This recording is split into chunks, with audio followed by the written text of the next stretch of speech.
Apa, kaixo ondarribi, kaixo denoi, zer moduz? Egunon, dami naiz, bai, dami. Ikusi dudan ekitaldia oso baliagarria iruditu zait. Interesgarria, baina ere tristea. Ikusi dudan ekitaldia oso interesgarria iruditu zait. Batez ere gai gogorra delako. Eta baita ere baliagarria, baina zerbait dela nagusia esan bat baldin badut hunkigarria. Nik konsejuen bat emango txuet, ni izena zuen moduen gazte, zueri baino gehiago edo zuen beste guzti bazte farra ikie. Claro, oin konturatzen az, ez ba, deketen lanagaitik, da geuse bat argi euki bizue.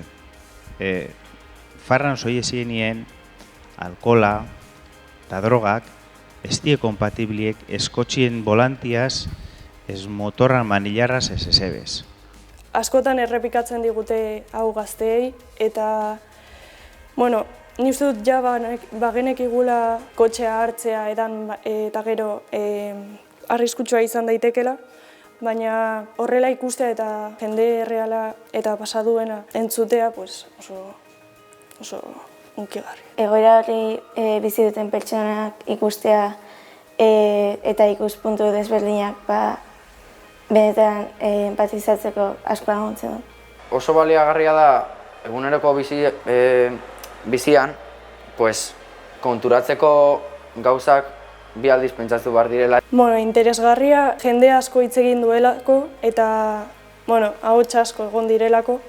Badakizu, zeintzuk diren trafiko istripu gehienen atzean dauden kausak? Alkola eta abiadura azkarrak eta horrelakoa. Izan da zerbait ezberdina eta ona da innovatzea eta horrela. Oso dinamikoa, ezberdina eta azkenean txarlauetan beti egiten dute modu berdinean eta gaien horuz bestetan ere hitz egiten digute. Baina modu honetan izan da oso hurbila.